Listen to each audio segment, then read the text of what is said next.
इस दुनिया में अगर आपको अच्छे से जीना है तो लोगों की मत सोचो कि वो क्या कहेंगे। लोगों का काम है कहना। आप निर्भीक होकर अपना काम करते रहें और अपने लक्ष्य के प्रति एकाग्रित होकर आगे बढ़ते रहिए।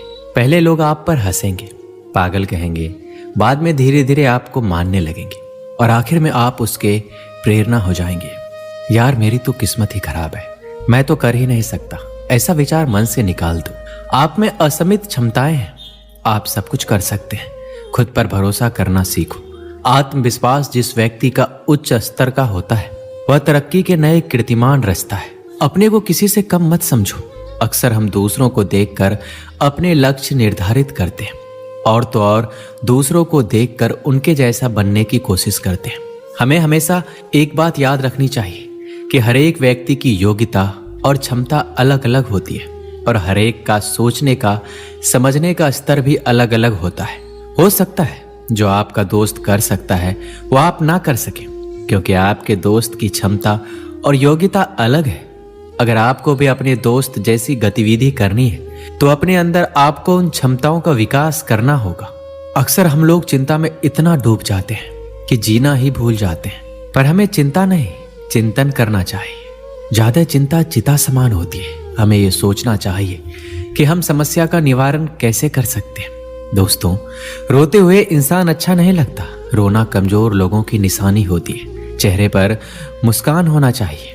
आपको ये बात याद रखनी चाहिए कि आपकी कमजोर कड़ी अगर लोगों के सामने आ जाती है तो फिर ये चीज आपके लिए सबसे बड़ी सरदर्दी बन जाती है। हमारे अंदर बड़ी ही अजीब बीमारी होती है, वो ये कि जो हम लोगों के बारे में सोचने लगते हैं वही हम उन्हें मान बैठते हैं।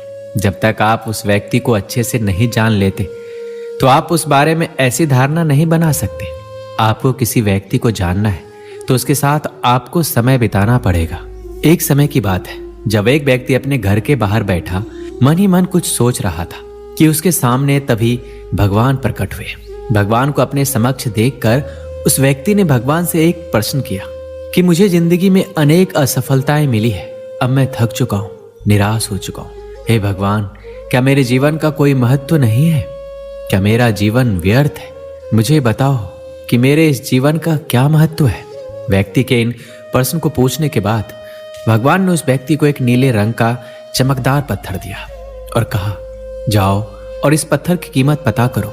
जब तुम इस पत्थर की कीमत का पता कर लोगे तो तुम्हें पता चल जाएगा कि तुम्हारे जीवन का क्या महत्व है। लेकिन एक बात याद रहे, इस पत्थर को बेचना नहीं है। इसके बाद वह व्यक्ति भगवान के कहे अनुसार उस पत्थर की कीमत पता करने के लिए निकलता है। व्यक्ति उस नीले चमकदार पत्थर को लेकर सबसे पहले एक फल वाले के पास जाता है और कहता है, भाई ये पत्थर कितने का खरीदोगे? फल वाला उस पत्थर को ध्यान से देखने के बाद कहता है, भाई साहब आप 10 आम ले जाओ और ये पत्थर मुझे दे दो। जैसा कि भगवान ने पत्थर को बेचने के लिए मना किया था, उस व्यक्ति ने कहा, नहीं मैं ये पत्थर नहीं बेच सकता, मुझे माफ करना। फिर वह व्यक्ति एक सब्जी वाले के पास जाता है। सब्जी वाले से बोलता है, भाई ये पत्थर कितने का खरीदोगे? सब्जी वाला उस नीले पत्थर को ध्यान से देखता है और कहता है, भाई साहब मुझसे एक बोरी टमाटर ले जाओ और ये पत्थर मुझे दे दो। फिर उस व्यक्ति ने कहा, नहीं मैं पत्थर नहीं बेच सकता। इसके बाद वह व्यक्ति उस पत्थर को एक सुनार की दुकान पर ले जाता है जहां तरह तरह के आभूषण पड़े हुए थे। वह व्यक्ति सुनार से कहता है कि इस पत्थर की कीमत क्या है? सुनार उस पत्थर को बड़े ध्यान से देखता है और कहता है, मैं तुम्हें 1 करोड़ रुपए दूंगा, ये पत्थर मुझे दे दो। वह व्यक्ति सुनार से भी माफी मांगते हुए पत्थर को बेचने से मना कर देता है। फिर वह व्यक्ति उस नीले चमकदार पत्थर को एक हीरे व्यापारी के यहाँ ले जाता है और उस हीरे व्यापारी से उस पत्थर की कीमत पूछता है। तो वह हीरा व्यापारी उस पत्थर को पूरे 10 से 15 मिनट तक देखने के बाद एक मखमली कपड़ा लेता है और उस पत्थर को रख देता है और अपना सर पत्थर पर लगाकर माथा टेकता है और कहता है, ये पत्थर तुम्हें कहां से मिला? ये मामूली पत्थर नहीं है, ये इस पूरी दुनिया का अनमोल रत्न है। इस दुनिया की पूरी दौलत भी लग जाए तो इस पत्थर की कीमत नहीं लगाई जा सकती। फिर वह व्यक्ति उस पत्थर को लेकर सीधे भगवान के पास जाता है और आप बीती बताता है और पूछता है, हे भगवान आप मुझे बताइए कि मेरे जीवन की क्या कीमत है? भगवान ने कहा, फल वाले, सब्जी वाले, सुनार वाले और हीरे व्यापारी ने तुम्हें तुम्हारे जीवन की कीमत बता दी थी। हे मनुष्य, तुम किसी के लिए एक पत्थर के टुकड़े के समान हो तो किसी के लिए बहुमूल्य रत्न। हर किसी ने अपनी जानकारी के अनुसार उस पत्थर की कीमत बताई, परंतु उस हीरे व्यापारी ने उस पत्थर को पहचान लिया।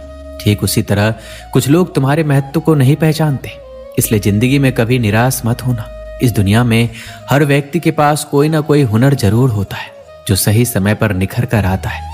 इसके लिए परिश्रम और धैर्य की आवश्यकता होती है। जब तक हम खुद से हार नहीं मान जाते, हमें कोई भी हरा नहीं सकता। दोस्तों, हमें खुद पर विश्वास करने की आवश्यकता है। आप सबसे अलग हैं और परिश्रम और धैर्य से आप अपने हुनर को और व्यक्तित्व को निखार सकते हैं। यदि आप इतिहास बदलना चाहते हैं तो आपको खुद को बदलना पड़ेगा। खुद के जीवन में इतना बदलाव लाओ कि दुनिया और लोग देखकर हैरान हो जाए, कहे कि क्या ये वही इंसान है जो पहले बेवजह समय बर्बाद करता रहता था। खुद को समय दो। आज से 1-2 साल बाद खुद को आप कहां देखना चाहते हो, एक तारीख सेट करो और जितना आप में क्षमता है पूरी जोर लगाकर मेहनत करो। और जब कुछ साल बाद लोग आपसे मिले तो आपको देखकर हैरान हो जाए। आपको खुद को बदलने में कितना समय लगेगा आपको ही पता होगा, क्योंकि सभी इंसान की क्षमता अलग अलग होती है। इसलिए आप अपनी क्षमता के अनुसार मेहनत करें। जब आप अपने जीवन के हर पहलू में छोटी सी छोटी चीज और बड़ी सी बड़ी चीज में बदलाव लाएंगे तो आपकी व्यक्तित्व खुद ही बदल जाएगी।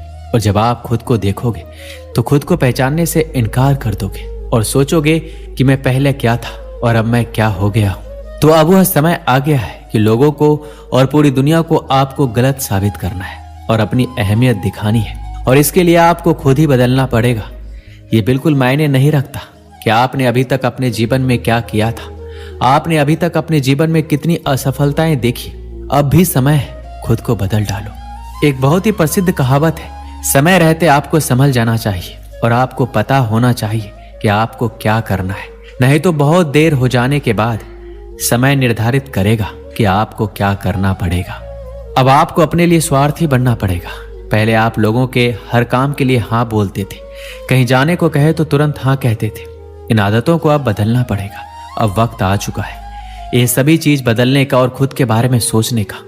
अपने कैरियर के बारे में सोचो, अपने भविष्य के बारे में।